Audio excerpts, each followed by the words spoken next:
وَتَرَكْنَا بَعْضَهُمْ يَوْمَئِذٍ يَمُوجُ فِي بَعْضٍ، اور ہم ان میں سے بعض کو، یعنی جو یاجوج ماجوج ہیں ان میں سے بعض کو، یومئذ جس دن ایسا ہوگا، جس دن اللہ کا وعدہ آئے گا اور یہ دیوار ٹوٹے گی، یموج فی بعض، ہم ان کو ایسا کر دیں گے کہ یہ ایک دوسرے میں گھس رہے ہوں گے۔ یہ مضمون احادیث میں آیا ہے، دیکھیں قرآن میں اور احادیث صحیحہ میں جو یاجوج ماجوج اور اس دیوار کا ہمیں ملتا ہے نا، میں صرف اس کو آپ کے سامنے بیان کروں گا، باقی اس بارے میں ڈیٹیل میں آپ جائیں گے تو بہت کچھ آپ کو انٹرنیٹ پہ بھی مل جائے گا، مفسرین کی کتابوں میں بھی مل جائے گا، اور لوگوں کی اپنی اپنی تحقیقات ہیں، اپنے اپنے تبصرے ہیں، نہ میں ان تبصروں کو صحیح کہہ رہا ہوں نہ غلط کہہ رہا ہوں، کتابیں بھری ہوئی ہیں، وہ آپ جائیں پڑھیں اس کو، لیکن جتنی بات قرآن سے اور صحیح احادیث سے یاجوج ماجوج کے بارے میں ثابت ہوتی ہے، میں صرف اس کو آپ کے سامنے ابھی پیش کر رہا ہوں۔ پہلا عقیدہ تو یہ ثابت ہوتا ہے کہ یاجوج ماجوج ایک قوم ہے، انسان ہے، وہ کوئی انسانوں کے علاوہ کوئی الگ مخلوق نہیں ہے، لیکن ہے بڑے فسادی۔ دوسری بات یہ بہت قدیم ہے، ذوالقرنین جب گئے تو اس سے پہلے کی یہ قوم ہے، اور زمین میں پہلے سے فساد مچا رہی ہے، لیکن بہت زیادہ ان کی کثرت نہیں تھی جتنی کثرت قرب قیامت میں ہوگی، کیونکہ نسل ان کی بہت تیزی کے ساتھ بڑھ رہی ہے۔ تیسری بات یہ ہے کہ اللہ نے ان کو دنیا کے کسی حصے میں رکھ کے چھپا دیا ہے۔ چھپایا اس لیے ہے کہ ان کے ظاہر ہونے کا ایک ٹائم ہے، اور وہ ہے حضرت عیسیٰ علیہ الصلوۃ والسلام کا دور۔ حضرت عیسیٰ ابن مریم کے دور میں یاجوج ماجوج ظاہر ہوں گے، تو اسی کو آپ چوتھا پوائنٹ بھی کہہ سکتے ہیں۔ تیسرا پوائنٹ کیا ہو گیا کہ ان کو چھپا دیا گیا ہے، لہذا یہ جو لوگ کہتے ہیں نا یاجوج ماجوج دریافت ہو گئے ہیں، فلاں جگہ ہے فلاں جگہ ہے، تو بھائی ہمیں جب ایک چیز چھپا دی گئی ہے اور ایک ٹائم بتا دیا گیا ہے کہ اس ٹائم پہ ظاہر ہوں گے، تو اس سے پہلے وہ دریافت ہو ہی نہیں سکتے۔ پہلے دریافت ہو گئے تو اس کا مطلب نبی صلی اللہ علیہ وسلم کی گویا پیش گوئی غلط ہو گئی، تو جو جس کا ٹائم ہے اسی ٹائم پہ وہ ظاہر ہوں گے۔ چوتھی بات میں نے جیسے بتائی کہ حضرت عیسیٰ علیہ الصلوۃ والسلام کے دور میں وہ ظاہر ہوں گے۔ پانچویں بات، صحیح حدیث سے یہ بات ثابت ہے کہ یاجوج ماجوج وہ جو دیوار بنی تھی اس کو چاٹتے رہتے ہیں، ختم کرتے ہیں۔ اب چاٹنا کا جو لفظ حدیث میں ہے اس سے مراد زبان سے چاٹنا بھی ہو سکتا ہے، اور یہ کنایا بھی ہو سکتا ہے کہ اس کو ختم کرنے کی کوشش میں لگے ہوئے ہیں، اور ایسے چاٹنا، جب ہم کوئی چیز چاٹتے ہیں نا تو بہت تھوڑی تھوڑی وہ ختم ہوتی ہے، تو اتنی موٹی اتنی بڑی دیوار ہے کہ وہ انہوں نے اپنی اسٹرگل اور اپنی محنت نہیں چھوڑی ہے، تو وہ دیوار کو کسی نہ کسی طریقے سے گھسائی میں اس کے لگی رہتے ہیں، تو زبان سے بھی چاٹنا ہو سکتا ہے اور کسی اور طریقے سے اس کو ختم کرنے کی کوشش بھی مراد ہو سکتی ہے۔ اور حدیث میں آتا ہے کہ ایک دن آئے گا وہ جب ختم ہونے والی ہوتی ہے نا، تو وہ کہتے ہیں کہ ہم کل اس کو دوبارہ شروع کریں گے اور کل ہم اس کو ختم کر دیں گے، لیکن وہ اللہ تعالیٰ اپنی قدرت سے دوبارہ اس دیوار کو اتنا ہی موٹا کر دیتے ہیں جتنا ذوالقرنین نے کیا تھا۔ تو قرب قیامت میں جب حضرت عیسیٰ علیہ السلام کا ظہور ہوگا تو وہ یہ کہیں گے ہم انشاءاللہ اس کو کل ختم کریں گے، تو انشاءاللہ کا لفظ جب استعمال کریں گے، کیونکہ وہ قوم ہے کافر، وہ اللہ پہ اعتماد کرنا، اللہ پہ توکل کرنا یہ چیز نہیں ہے، جیسے کافر تو نہیں کہے گا نا اللہ نے چاہا تو وہ اللہ پہ یقین نہیں رکھتے، تو وہ جب اللہ کا نام لیں گے اور کہیں گے کہ اللہ نے چاہا تو ہم اس کو کل ختم کر دیں گے، تو پھر اسلام کی وجہ سے وہ دیوار ختم ہو جائے گی۔ اس کی مثال ایسے جیسے حدیث میں آتا ہے، پچھلی قوموں میں ایک نوجوان تھا جو جادوگر کے پاس بھی جاتا تھا اور راہب کے پاس بھی جاتا تھا، جس کا سورہ بروج میں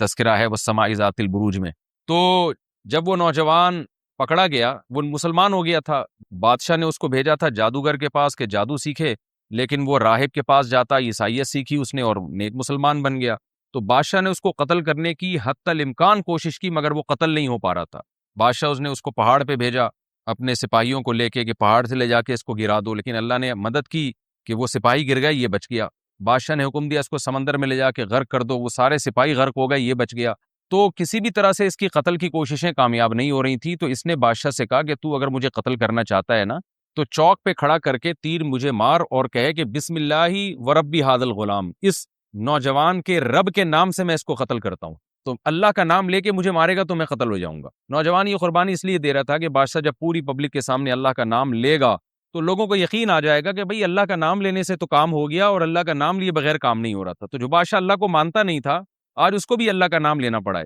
تو نوجوان نے یہ قربانی اس لیے دی کہ بادشاہ جب اللہ کا نام لے گا لوگوں کو اللہ کی ذات پہ یقین آئے گا اور لوگ مسلمان ہو جائیں گے، عیسائیت کو قبول کر لیں گے۔ تو اس نوجوان نے یہ قربانی دی اور بادشاہ نے اللہ کا نام لے کے جب تیر مارا تو وہ نوجوان شہید ہو گیا، اور لیکن پورا ملک مسلمان ہو گیا، عیسائیت قبول کر لی۔ اور سورہ بروج میں پھر اللہ نے ان کا تبصرہ کیا، ان کا واقعہ بیان کیا ان کے بارے میں کہ کیسے بادشاہ نے خندقیں کھود کھود کے پوری قوم کو جو ہے وہ جو دین سے پیچھے نہیں ہٹے ان کو کس طرح سے آگ میں پھینک دیا ان سب۔ تو اس سے پتہ چلتا ہے کہ کافر بھی بعض دفعہ جب اللہ کا نام لیتا ہے نا تو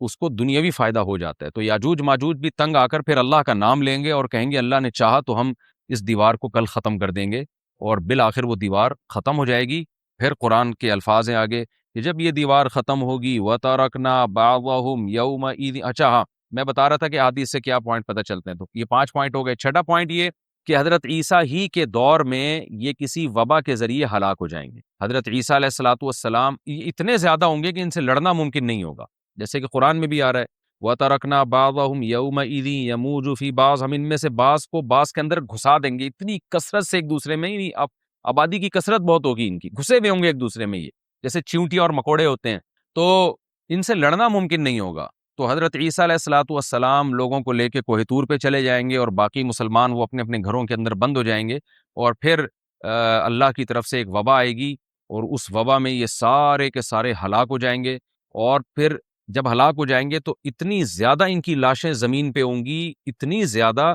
کہ انسانی آبادی ان کی لاشوں سے متعفن ہونا اور بیمار ہونا شروع ہو جائے گی، ان کی لاشوں سے بدبو اٹھے گی، اور ظاہر ہے انسان ہوں گے یہ، تو اس کی وجہ سے جو زمین کا ماحول خراب ہوگا، پھر حضرت عیسیٰ علیہ الصلوۃ والسلام اللہ سے دعا مانگیں گے کہ اللہ تعالیٰ ان کو کسی طرح ٹھکانے لگائے، کوئی انتظام کرے۔ پھر حدیث میں آتا ہے بارشیں ہوں گی اور سیلاب آئیں گے، اور ان کی لاشیں بہہ بہہ کے پانیوں میں جا کے، سمندروں میں جا کے ختم ہو جائیں گی، اللہ تعالیٰ ان کو اس طرح سے ٹھکانے لگائے گا۔ تو یہ یہاں تک جتنے بھی مضامین ہیں یہ صحیح احادیث سے ثابت ہے۔ تو قرآن کہتا ہے وَتَرَكْنَا بَعْضَهُمْ يَوْمَئِذٍ يَمُوجُ فِي بَعْضٍ، ہم ان میں سے بعض کو بعض میں چھوڑ دیں گے، بہت کثرت ہوگی۔ وَنُفِخَ فِي الصُّورِ، اور پھر سور پھونکا جائے گا۔ قرآن میں تو یہ کہ سور پھونکا جائے گا، ایسے لگ رہا ہے جیسے فوراً پھونکا جائے گا، مگر احادیث میں تفسیر ہے کہ فوراً نہیں پھونکا جائے گا۔ یاجوج ماجوج قیامت کی نشانیوں میں سے ایک بہت بڑی نشانی ہوگی، یعنی یہ اس بات کی علامت ہوگی کہ اب قیامت بہت قریب ہے۔ تو حضرت عیسیٰ ابن مریم علیہ السلام جب نازل ہوں گے، میں تھوڑی سی ترتیب بیان کر دیتا ہوں کہ جو کیونکہ بات یاجوج ماجوج کی چل رہی ہے تو اس سے منسلک جو واقعات ہیں جو اس دور میں ہوں گے وہ بھی میں اسی لیکچر کے ضمن میں بیان کر دیتا ہوں۔ ہمیں صحیح حدیث سے یہ پتہ چلتا ہے، کہ قرب قیامت میں جب مسلمان بہت قسمہ پرسی میں ہوں گے تو خراسان سے لشکر اٹھے گا۔ خراسان یہ افغانستان اور ایران کا حصہ، اس علاقے کو نبی صلی اللہ علیہ وسلم کے دور میں خراسان کہا جاتا ہے، جس میں قندھار بھی آتا ہے، ایران کا بھی حصہ آتا ہے اس میں۔ تو یہاں سے لشکر اٹھے گا، مجاہدین لڑیں گے بہت بڑی تعداد میں، دنیا میں جہاد ہوگا، کیونکہ مسلمان ظلم کی چکی میں پس کے تنگ آ چکے ہوں گے، اور لڑتے لڑتے حدیث میں آتا ہے اتنی بڑی بڑی لڑائیاں ہوں گی کہ 1/3 مسلمان شہید ہو جائیں گے اس میں، 1/3 مجاہدین جو لڑنے والے ہوں گے، اور 1/3 جو ہوں گے وہ میدان جنگ سے بھاگ جائیں گے، اور 1/3 کو اللہ فتح عطا فرمائے گا۔ تو جو 1/3 میدان جنگ سے بھاگ جائیں گے، نبی صلی اللہ علیہ وسلم نے فرمایا ان کی توبہ کبھی قبول نہیں ہوگی۔ جو 1/3 شہید ہو جائیں گے وہ افضل ترین شہداء ہوں گے اس وقت کے، اور 1/3 کو اللہ تعالیٰ غلبہ عطا فرمائیں گے۔ ایک واقعہ تو ہمیں قرب قیامت میں نبی صلی اللہ علیہ وسلم سے یہ ملتا ہے صحیح حدیث سے۔ دوسرا ہمیں یہ ملتا ہے کہ قرب قیامت ہی میں مسلمان قسمہ پرسی کا شکار ہوں گے، تو تلاش کریں گے حضرت مہدی کو، کیونکہ حضرت مہدی وہ شخصیت ہیں جن پہ تمام نیک لوگ جمع ہو جائیں گے، اور وہ مسلمانوں کی میدان جنگ میں کمانڈ کریں گے، جہاد میں کمانڈ کریں گے۔ تو ان کو بیت اللہ میں تلاش کیا جائے گا، وہ رسول اللہ صلی اللہ علیہ وسلم کی اولاد میں ہوں گے، اور لوگ ان کو پہچان لیں گے، اہل اللہ پہچان کر ان کو اپنا امیر بنائیں گے، اور ان کی قیادت میں پھر لڑائی اور جہاد شروع ہوگا۔ اور یہ لڑائی جب دمشق میں لڑائی ہو رہی ہوگی تو دمشق میں عصر کی نماز کے وقت حضرت مہدی، میں نے جو یہ کہا کہ دمشق میں لڑائی ہو رہی ہوگی، مقصد یہ نہیں ہے کہ دمشق کوئی میدان جنگ بنا ہوا ہوگا، مقصد یہ ہے کہ وہ مجاہدین کا لشکر دمشق میں ہوگا عصر کی نماز کے وقت، لڑائی چاہے کسی اور میدان میں ہو رہی ہو، لیکن حدیث میں ہمیں دمشق کا تذکرہ ملتا ہے۔ تو دمشق میں حضرت شام کا تذکرہ ملتا ہے، اور جو قرائن ہمیں ملتے ہیں وہ دمشق کی ایک خاص مسجد ہے، وہ مسجد حضرت مفتی تقی عثمانی صاحب اور مفتی رفیع عثمانی صاحب نے اس کو ہائی لائٹ بھی کیا، لیکن وہ یقینی نہیں ہے، یہ خوب سمجھے، انہوں نے اس کا بھی تبصرہ کیا کہ اس کے بارے میں کوئی یقین نہیں ہے۔ تو حضرت مہدی عصر کی نماز پڑھا رہے ہوں گے، لوگ امامت میں آپ کے پیچھے کھڑے ہوں گے، یہاں تک کہ مسجد کے مینار پر، آج بھی وہ مینار موجود ہے جس کے بارے میں غالب گمان ہے کہ یہ وہ مینار ہے جہاں حضرت عیسیٰ علیہ السلام نازل ہوں گے، غالب گمان کے درجے میں کہا جا سکتا ہے، ورنہ پھر اسی کے اڑوس پڑوس میں کوئی مسجد ہوگی۔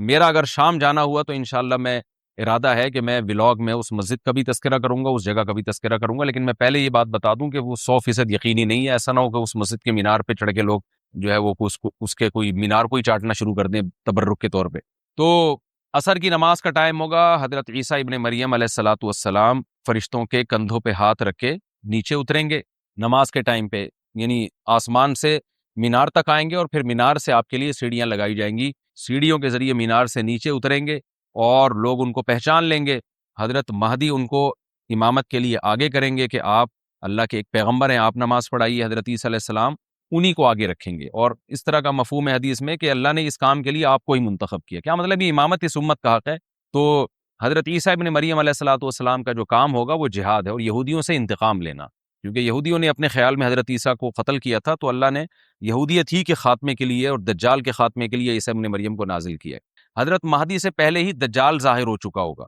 دجال کے بارے میں حدیث میں آتا ہے کہ ہر پیغمبر نے اپنی امت کو دجال کے فتنے سے ڈرایا ہے۔ اچھا، یہ دجال ایک ایسی شخصیت ہے جس کا یہودی انتظار ہم سے زیادہ کر رہے ہیں، کیونکہ یہودی اس کو اپنے لیے نجات دہندہ سمجھتے ہیں، جبکہ حدیث میں آتا ہے کہ دجال کانا ہوگا اور اس کا خدائی کا دعویٰ ہوگا، اس کے پاس کچھ ایسی طاقتیں ہوں گی کہ مردے کو زندہ کر دے، زندہ کو مار دے، ایک طرف اس کے باغ ہوگا، ایک طرف اس کے آگ ہوگی، جو اس پر ایمان لائے گا اس کو باغ میں داخل کرے گا، اور جو اس پر ایمان نہیں لائے گا اس کو آگ میں داخل کرے گا۔ اور رسول اللہ صلی اللہ علیہ وسلم نے فرمایا اس کی جو آگ ہے حقیقت میں وہ جنت کا باغ ہوگا، اور اس کا جو باغ ہے حقیقت میں وہ جہنم کی آگ ہوگی۔ تو جو نبی کی باتوں پہ یقین کرتے ہیں وہ دجال کے فتنے سے محفوظ رہیں گے۔ اور حدیث میں سورہ کہف کی بھی تلاوت کا حکم ہے، جمعے کے دن جو کہف کی تلاوت کرتا ہے اللہ اس کو دجال کے فتنے سے محفوظ رکھتا ہے۔ اب آپ دیکھیں یہ سورہ کہف میں ہی قیامت کی علامات کا تذکرہ ہے نا، تو شاید اسی وجہ سے کیونکہ جو سورہ کہف پڑھتا رہے گا وہ یاجوج ماجوج کے واقعات بھی پڑھتا رہے گا اور اللہ کی قدرت کے واقعات بھی پڑھتا رہے گا، تو دجال کے فتنے سے اللہ اس کو اس برکت سے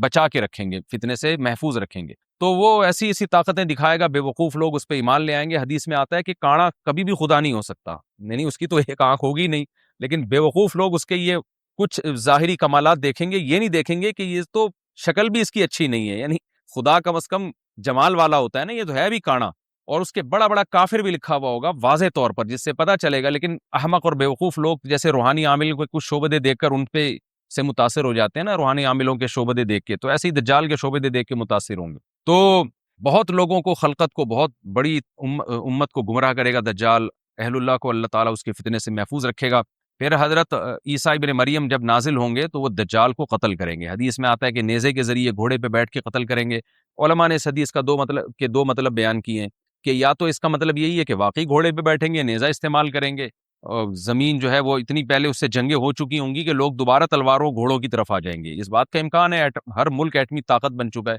تو اگر یہ ایٹم بم سارے ملک آپس میں چلا دیں تو ہم دوبارہ گدے گھوڑوں والی زندگی پر آ جائیں گے، ٹیکنالوجی ساری تباہ و برباد ہو جائے گی، انسان کی ترقی۔ تو اس بات کا بھی امکان ہے کہ کوئی اس سے پہلے ہو سکتا ہے کوئی ایسی جنگ عظیم ہو کہ انسانیت دوبارہ پہاڑوں پتھروں کے دور میں آ جائے۔ لیکن ظاہر یہ معلوم ہوتا ہے کہ رسول اللہ صلی اللہ علیہ وسلم نے جو کلام کیا ہے، ظاہر ہے اس دور کے لحاظ سے جو لوگوں کے جہاں تک جو لوگوں کی مینٹل اپروچ ہے وہاں تک، تو نبی صلی اللہ علیہ وسلم میزائل یا اور ٹینکوں کا تذکرہ کرتے تو کیا سمجھ میں آتا؟ تو گھوڑے سے مراد ہے جو اس زمانے کا گھوڑا ہوگا، اور نیزے سے مراد ہے اس زمانے کا جو اسلحہ ہوگا، کیونکہ نیزہ نبی کے دور کا ایک مناسب اسلحہ تھا اور گھوڑا نبی کے دور کی میدان جنگ کی ایک مناسب سواری تھی۔ تو اس سے یہ بھی پتہ چلتا ہے کہ ہو سکتا ہے عیسیٰ ابن مریم نیزے کے بجائے کلاشنکوف کا استعمال کر لیں، تو یعنی وہ نیزہ جو ہے وہ اس کلاشنکوف کی یا جو بھی اسلحہ اس وقت حضرت عیسیٰ ابن مریم استعمال کریں گے اس کی ایک تعبیر ہے، تو اس کا بھی پورا امکان ہے۔ تو ہمیں بہرحال اتنا ایمان ہمارے لیے ضروری ہے کہ دجال کو قتل کرنے والی جو ذات ہے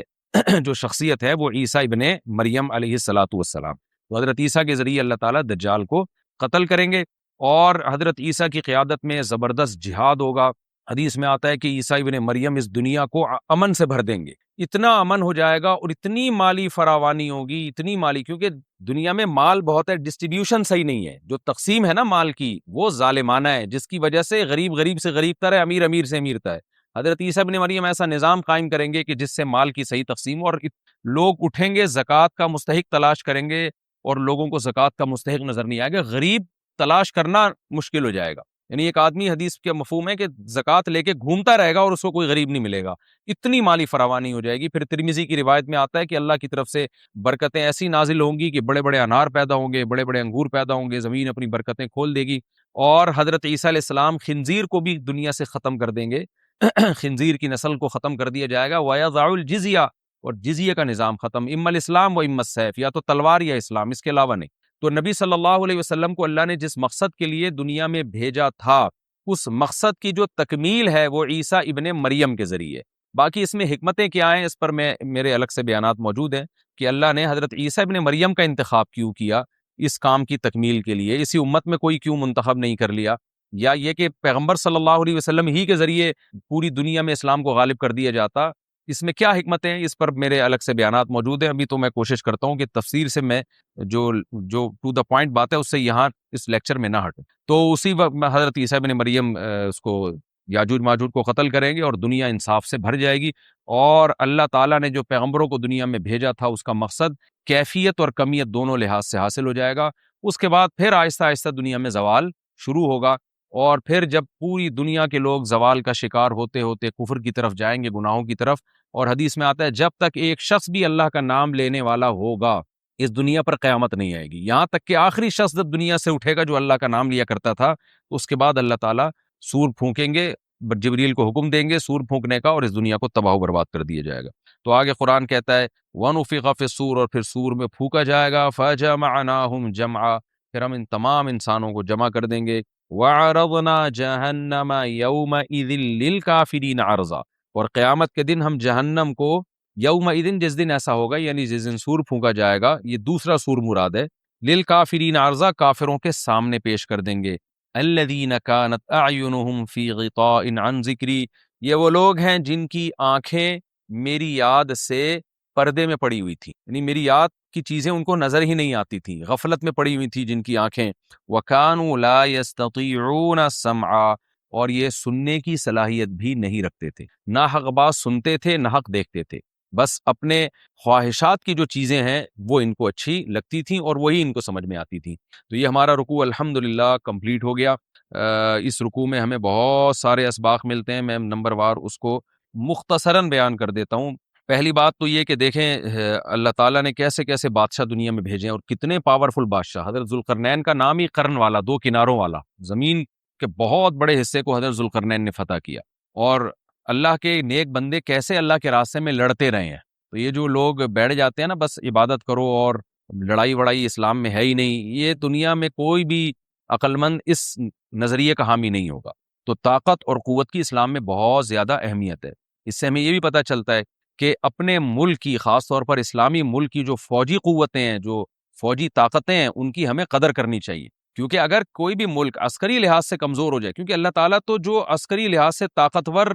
قومیں تھیں اللہ نے ان کا کتنا تذکرہ کیا، ہاں وہ اللہ کے باغی نہ ہو. تو اسلامی ملک میں کوئی بھی اسلامی کنٹری ہے، چاہے سعودی عرب ہے، چاہے پاکستان ہے، چاہے ترکی ہے، کوئی بھی اسلامی کنٹری ہے، اس کی فوج کی قدر کرنی چاہیے، کیونکہ اسی کی وجہ سے ملک کا بارڈر محفوظ ہوتا ہے. اگر مسلمان عسکری لحاظ سے کمزور ہونا شروع ہو جائیں تو کافر ہمیں گاجر مولی کی طرح کاٹنا شروع کر دیں، اسلام دشمن قوتیں ہمیں کھا جائیں، ختم کر دیں ہمیں کھا کے. تو نیک قوتوں کو اپنی بقا کے لیے ہمیشہ سے ایک اسلحے کی اور طاقت کی ضرورت رہتی ہے. اس کی اہمیت اسلام میں بہت زیادہ ہے. موسیٰ علیہ الصلوۃ والسلام کے بعد کتنے بڑے بڑے جنگی کمانڈر پیدا ہوئے. ذوالقرنین کا اللہ نے کیسا تذکرہ کیا. ذوالقرنین کی عبادت کا کہیں بھی تذکرہ نہیں، حالانکہ وہ بڑے عبادت گزار بھی تھے. داؤد علیہ السلام کی عبادت کا تذکرہ بھی ہے، ان کی تلوار اور طاقت کا تذکرہ بھی ہے. تو اللہ تعالیٰ جہاں عبادت کا تذکرہ کرتے ہیں تو طاقت اور قوت کا بھی تذکرہ کرتے ہیں. اس سے عسکری لحاظ سے اپنے آپ کو مضبوط کرنے کی اہمیت کا ہمیں پتہ چلتا ہے کہ اسلام میں اس کی بڑی اہمیت ہے. کسی بھی اسلامی ملک کی فوج کا مورال کسی بھی لحاظ سے ڈاؤن نہیں ہونا چاہیے،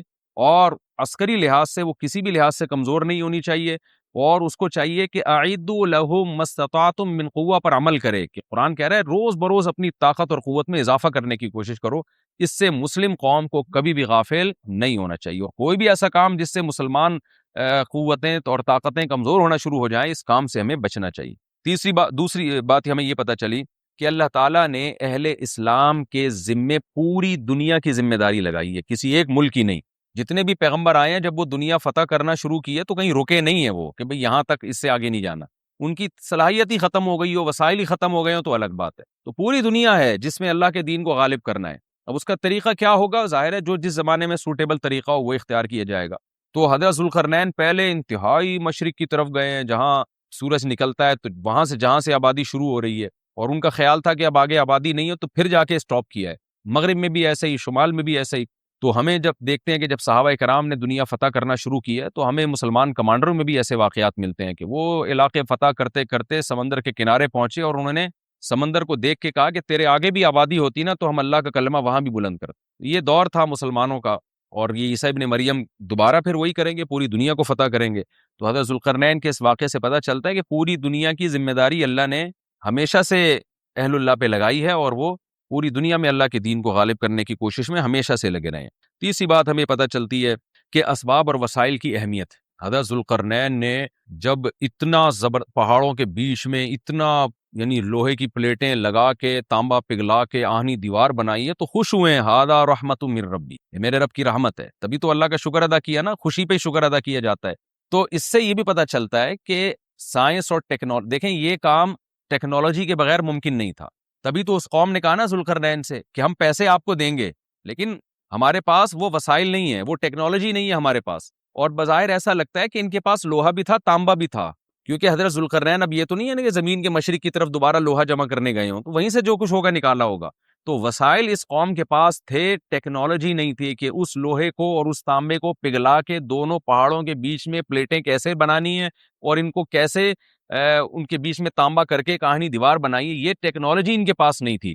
تو اس سے ہمیں ٹیکنالوجی کی ویلیو کا بھی پتہ چلتا ہے۔ آج مسلمان اس میں بھی بہت پیچھے چلے جا رہے ہیں اور اس کو مذہب سمجھنا شروع کر دیا ہے، یہ بات بھی غلط ہے۔ حضرت ذوالقرنین نے اتنی طاقت اور قوت کا استعمال کیا اور اتنے زبردست طریقے سے اس وقت جو بھی اس سوٹیبل ٹیکنالوجی تھی اس کا استعمال کر کے دو پہاڑوں کے بیچ کے راستے کو بند کر دیا اور اس پہ خوشی منائی حضرت ذوالقرنین نے۔ یہ نہیں کہا کہ بھئی اس سے کچھ بھی نہیں ہوتا، اصل میں تو بس انسان کو چاہیے کہ وہ اللہ اللہ کیا کرے بیٹھ کے، اور یہ کیا